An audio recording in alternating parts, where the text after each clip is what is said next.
Hey юу эцэг үзэгчтэй New Sack in the House-ийн удаагийн бичлэгээр уулзж байгаадаа та бүхэндээ маш их баяртай байна. Ziatek-эр уламжлалын дагуу энэ 7 хоногийн Монголын попын базаа мэдээлэл эхлэхэд бэлэн боллоо. Ziatek-эр өнөөдрийн сэдвүүд маань Монголын урлагт цоо шинээр мэндэлж гарч байгаа Big Live Music Festival, Big Show Music Festival, rapper Sash болон rapper 290 нарын хоорондын beef, мөн хоорондоо beefэлсэн муудалцсан гих залуус болох Outlaw болон Flash-ийн залуус хамтдаа Солонгос руу тоглолтоор явсан гих ерөнхий сайдын залуучуудын асуудал хариуцсан зөвлөхөө секс цагаан богд буюу гантуудаг болон дуучин өрнөр хариу мэдгдлийг залруулгыг хийсэн байна. За тэгэд мэдээж өчигдөр болоод өнгөрсөн Монголын попын яг одоо цаг үеийн King, Rocket Band, Пужин баяраа хэмээх тоглолтыг ярих болно. Бичлэгтэйгээ цугаарай. Монголын урлаг шоу бизнесийн ертөнцид цоо шинэхэн шоу тоглолт те одоо Big хэмээх шоу тоглолт бол нэмэгдэж ах шиг байна. За Big Show фестивалийн хувьд бол эхний өдөр нь хип-хоп тэгээд хоёр дахь өдөр нь бол амьд хөгжим гэсэн концепттэй явж байгаа юм байна. За мэдээж та бүхний мэдэж байгаагаар Big Show-ны эхний өдөр бол 9 сарын 20-нд болно. Татар дөрвөн зүг мөнхийн рэп Flash Gnome гэсэн main артистуудаа болох байгаа. Харин Big Show-ны 2 дахь өдөр 9 сарын 21-нд Big Live хэмээх нэртэйгээр Lemons, A Sound, Night Rain, Royal Heartex хэмээх нэг иймэрхүү main артистуудаа гарсан байна. За одоо харин хэдүүлээ Big Show-ны эхний өдрийн талаар жаахан ярилцгаая. За мэдээж та бүхний мэдэж байгаачлан Big Show Music Festival анх зарлагдсан цагаас хойш нэлээд хил амыг бол дагуулж байгаа. Учир юу вэ гэвэл тэд Outlaw-ын 20 жилдээ давхцуулж байгаа энэ хэдийг хоорондоо beefтэй болсон гэж маш олон хүмүүс бодож байгаа шүү дээ. Харин энэ бүхэнд Big Show Music Festival албан ёсны хэвлэлийн баг хурлаа зарлаад нэг иймэрхүү тайлбарыг бол хийсэн байгаа. Сонсогч фэнүүдтэй уулзах чагаад маш их баяртай байгаа. За тэгээ саяны нөгөө бас хүмүүсийг асууж байгаа Outlaw хамтлагтад давхцууллаа гэж ярьж байгаа. Энэ зүйл маань Outlaw хамтлагийн нөгөө 5 нэрөөсөө гараагүй байсан. Бид одоо ямар ч зорилцоо мэдэгдсэн байсан. Тэгээ 5 нэрөөсөө гараагүй байж хагаад яг эдний одоо зохион байгуулж байгаа 20-ны өдөр маань яг тоглолттой гэдэг. Шууд тоглолт нь бидний сая өнгөрсөн тоглолтод шууд зарласан учраас бид хэд ялчгүй эдний ивент компанитай гэрээсэн байгаа учраас оролцох боломжгүй гэдэг хэлсэн байгаа тий. Outlaw гэдэг хамтлагтай давхцчлаа нэгийг өдөө хатсан зүйл болж байна гэдэг зүйл бол сошиал ертөнцид аягүй зарсан гэвч энэ маань бол үгүй энэ хамтлаг дуучин маань хоорондоо сайхан харилцаатай хэвээр байгаа бүгд бие тоглох мэдчихсэн. Тэгээд аль жилийн өмнөөс тоглолтоо хийнгээ том гарцсан яригдчихсан байсан ийм зүйл юм шүү гэдгийг даавал их зүйтэй хаа. Ерөөсөө Big Show маань супер хит гэсэн үг.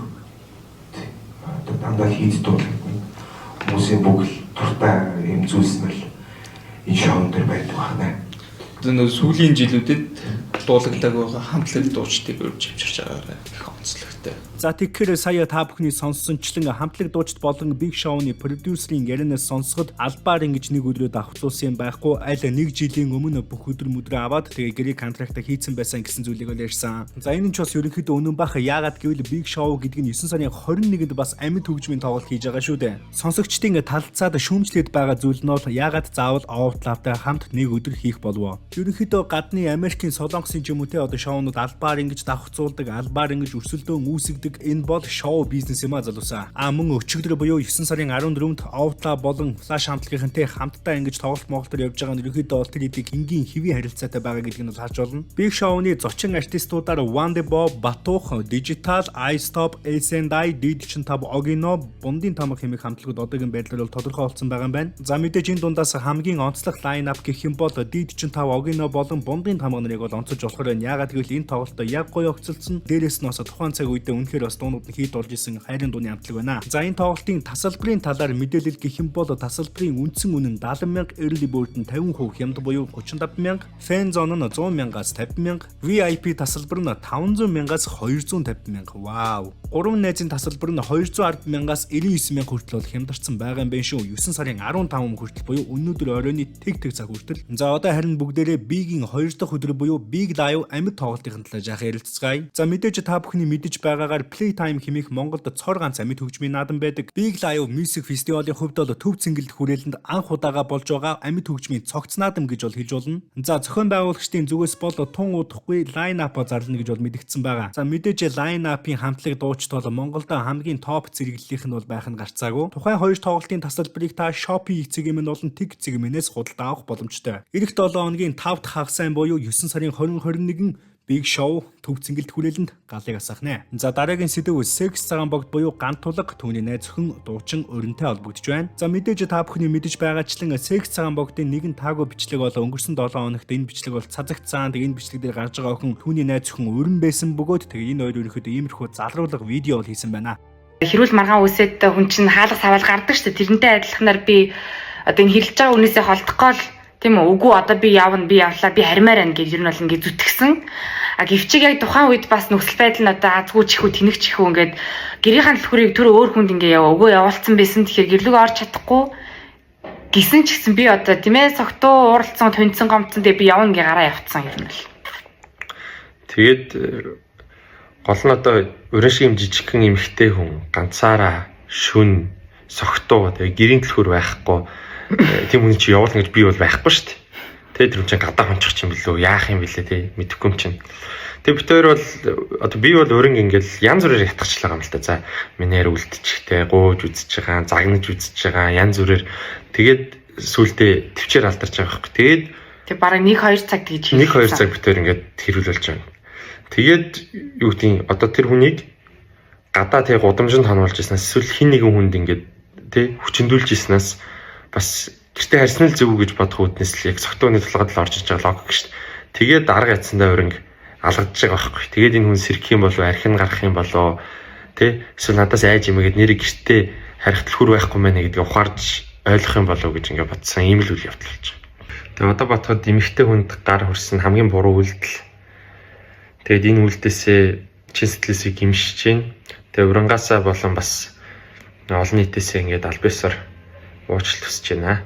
За эдгээр хүмүүсийн залруулга бол нийгэмд улам таалагдаагүй бөгөөд тэгээд Instagram-ийн аккаунтыг сонин сайхан буруу хүртэл одоо cancel culture гэж онцлог Instagram-аар маш ихээр бол уриалж байна. Харин та бүхэнд секс цагаан богд болон өрнөрийн залруулга таалагдсан уу? Комент хэсэгт сэтгэлдээ бичээрэй. Энэ 7 хоногийн хамгийн амттай мэдээ шинэхэн пицца твистер худалдаанд гарлаа. Мэдээж KFC. Пицца чидмээр амбас твистер чидмээр байна уу? Тортилла, тендер маха, пицца соус, ананас, чеддер бислэг, пепперонигийн төгс хосолсон пицца твистерийг KFC-гийн бүх салбараас амтлаарай. Баярлалаа KFC. За дараагийн сэдв бол энэ 7 хоногт болоод өнгөрсөн рэпер 200 болон рэпер Сашийн хоорондын бифийн талаар ярих гэж байна. За энэ бифийн хувьд бол рэпер Саш ерөнхийдөө өөрийнхөө Instagram дээр стори хийгээл лайв хийгээд эхэлсэн. Биф яг юунаас болсон яг ерөнхийдөө нэг тийм тодорхойгүй байгаа. Тэгээд хэдүүлээ айл болох учрыг нь тайлах гэж оролдъё. За мэдээж үйл явдлыг дистаратай хүргэх үүднээс хамгийн түрүүнд рэпер Сашийн сториг та бүхэнд хүргэе. Рэпер Саш Instagram дээр 200 бас юу ярьсан гэлээ ха. Гөрөөч би 2024 он хүртэл хэнийг ч ил гаргаагүй шүү. Намайг шааталчин. Миний амьдралд миний гэр бүлээр оролдвол би байтугай миний фэнүүд ч харуулсан шүү. За нэг иймэрхүү мэдээллийг хамгийн түрүүнд хийсэн. За тэгээд ерөнхийдөө хамгийн ихний энэ сториноос харахад тэгээд яг юу болсон Саш яагаад бухимдсан талаар ерөнхийдөө бас нэг баг зэрэг хан бол та бүхэнд бууж байгаа бох. За тэгээд түүний хувьд үүний араас бас хит хитэн нэг иймэрхүү стори хийсэн байгаа. Та бүхэндээ бол нэг нэгэнгөө харуулад өгье.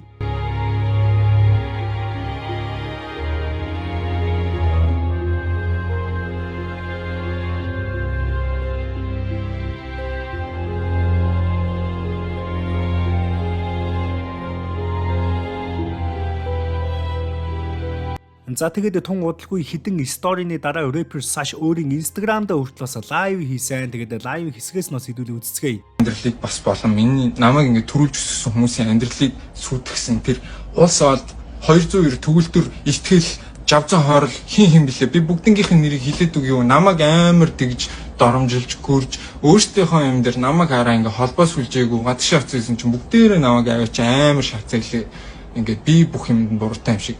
Тэгэхээр одоо би ингээд зүрүүлээд бүх засах юм хийгээд үгүй. Ямар амар лалрын шат юм бэ хэвээр. Эргэтэн шиг эргэтэн. Тэгэхэд би ингээд миний найз гээд надад худлаа ирсэн бүх пистанаас бол гэртээ харьцсан байна. Бүгд тамхичин писта. Бүгдээрээ бодсон. Бүгд бод. Ихтэй пистанаар бүгд Монголтой худлаа яриа ичдэг. Тэгснэ ингээд одоо бүгдээрээ баригдангуудаа ингээд гадагшаа явсан бисэн намайг ингээд холбоогүйсэн намайг ингээд тэнэг хөдөлт оруулсан. Би улсаа писта гэж жинкнээсээ одоо амьдралын гой ойлгохгүй амьдралыг сүйтгэж болно эсвэл уучлаарай. Karma. I don't give a fuck about that shit. Пистанер зүгээр битээ тэнхтэй дараа би тэр цагдаагийн актем чинь сураад би өөрөө цагдаа болоод би өөрөө хойлож үзээ зүг зүгээр яваал ингээл болол гэсэн. Яа наа ингээд тийм. Улсуулт байна. Өөр хин гэдэг лээ. Би ингээд амар олон нэр хэлэх үү. Одоо та нар надтай ингээд хариуцлага тооцсон маацсан гэж бодоод амар том яриад жижигхэн Монголынхон жижигхэн асуудалтууд шигтгээд үзэхгүй юу? 7 оны дараа л мартагддаг шүү дээ. Та нар угаасаа л тийм шүү дээ. Бүх юмыг мартдаг. Бүх юмыг ингээд мэдтгүү амар өнгөцгөн дүгнээл энэ биста тэр биста тийм биста энэ биста ийм биста гэж интернет чинь тасрал утас чинь байхгүй болохоор тийм бистэй. Тараар муулаад яваш хаамаас тарихын хүртэл баяр хотоос ингээл сашаас болоод бид нарыг барай шалгасан ч гэх шиг биста. Өөртөө тэгвэл асуудалтай хүмүүс болоод тэр хүмүүсийг чинь шалгаж байгаа биз. Миний амьдралыг бити дураараа сүйтгэхэд тхүү. Би та нарын амьдралыг хизээ сүйтгээггүй шүү. Би багасаа л цагдаа их тэм зурал цагдаа болсон шүү. Би хэний амьдралыг сүйтгэсэн таны нүдэн дээр болж хохирсон хэнийг би ингээ энэ цааш ингэсэн хин баяр тэрийг тэгсэн гэдэг ямар юм байсан та мэдхгүй үстэй. Тийм хизээ сонссон та нар миний фэнүүд та нар мэдчихлээ байгаа шүү. Надтай үнэхээр хамт ирсэн юм бол тэгэхэд бүгдээрээ намайг одоо өнөөдөр ингээ гэртээ чарж чадахгүй байдалд оруулсан. Гэртээ харж чадахгүй шүү дээ ингээ өнөөдөр ингээл гадаа дээр явж байгаа та нар наа ингээ жаргаж явж байгаа гэж бодож байгаа тэгээгүү. Манай ээж, манай гэр бүлийнхэн бид нар л зовж байгаа. Та нар эзэж юуч мэдэхгүй дээ. Би та нарын юу ярих гэж надад үнэхээр хамаагүй. Зүгээр намайг миний амьдралыг бас болон намайг ингэ төрүүлж өссөн хүмүүсийн амьдралыг сүйтгэсэн тэр.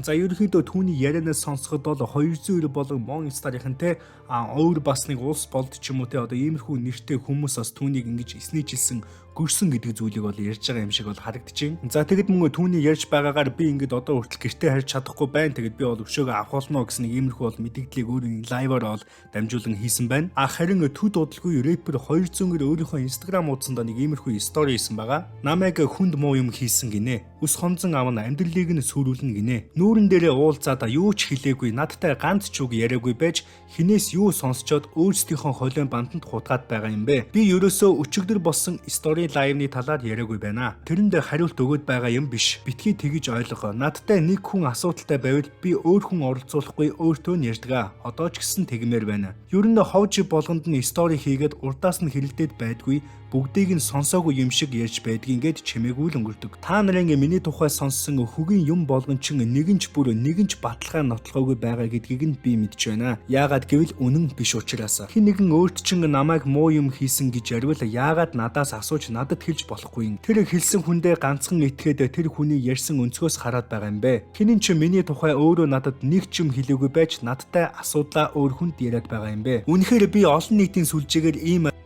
нэрийг тарааж амьдралд тулгаж байгаа асуудлаа хуваалцмааргүй байна. Lame shit. Хөгийн бүх сухсан хүмүүсийн дунд хатаархаж яс хайсан амьтдын үнэн худал нь угаасаа цаг хугацааны ирэхээр ил болоод ирнэ. Би хүнд муу санаж хор хийж эсвэл өөрийгөө хамгаалахын тулд өрөөлийг нөхрөө түлхдэг хүн бол бишээ. Би тийм үйлдэл хийж байгаагүй бас хийхчгүй. Хиний ч өмнө нүүр бардам хэлнэ. За нэг иймэрхүү бол уртаас урт мэдээллийг рэпер 200 бол хийсэн байгаа. За тэгээд ерөнхийдөө рэпер Сашин өөрийнх нь стори тэгээд өөрийнх нь бас лайв дээр хандаж хэлж байгаа үг тэгээд мөн бас 200 нэрийн мэдээлэл ерөнхийдөө бол та бүхэн бифийн утга санааг ерөнхийдөө бол багч гисэн ойлгосон байх гэж бодож байна. Хэрвээ та бүхэн ойлгохгүй байвал ахин нэг удаа энэ бичлэгийг үзээрэй гэж бас би та бүхнээс хүсье. За тэгээд ямар ч байсан рэпер Саш болон рэпер 200-ийн асуудал энэ хүрээд өндөрлөх нь эсвэл цаашдаа ямар нэгэн стори бөмбөгдөлт болох нь юу болох нь те цаг хугацаа бол бүгдийг харуулах болно. За ингээд хамгийн сүүлийн сэдвтэ орцгоё. Rocket Bay буужин баяраа тоглолт. Та болон ойлгосон зүйлүүдээ бол одоо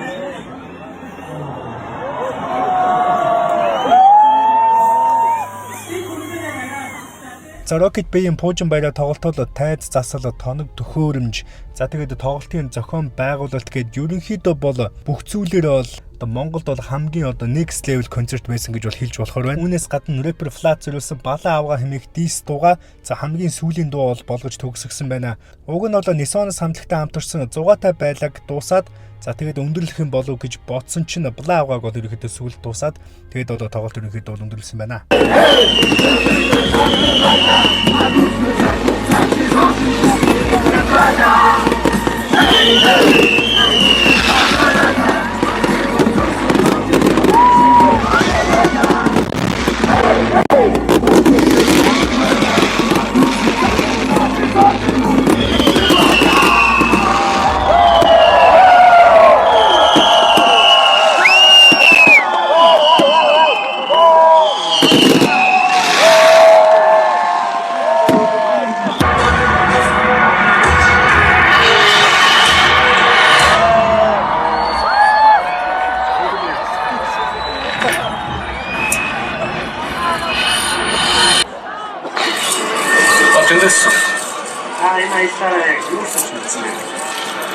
За би ерөнхийдөө энэ ажлаараа бол ерөнхийдөө бол хамгийн гол зүйл нь бол туршлага байсан.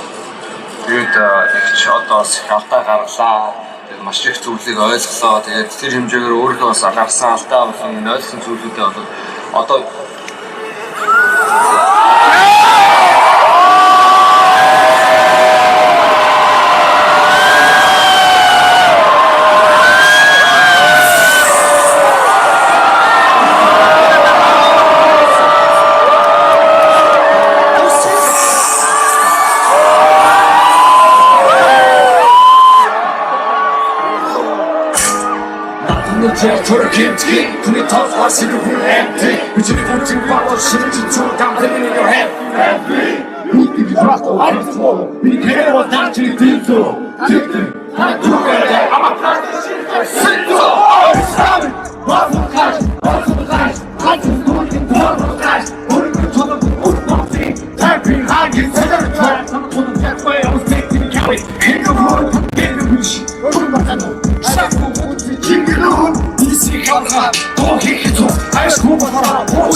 намайг өөрийнхөө нь байлгадаг, ойлгодог сонсогч та нартай маш их баярлалаа.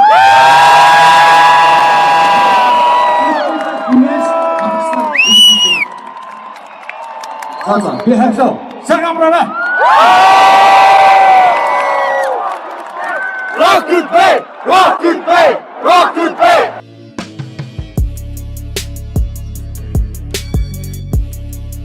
За тэгээд хүлгийн Ахмад Rocket Bay-ийн тоглолт үнэхээр гайхалтай болж өндөрлсөн байна. Миний энэ удаагийн бичлэг үгээр өндөрлөж байна. Subscribe-ыг бумартаарай. Сакаут баяртай үзэгчтэй.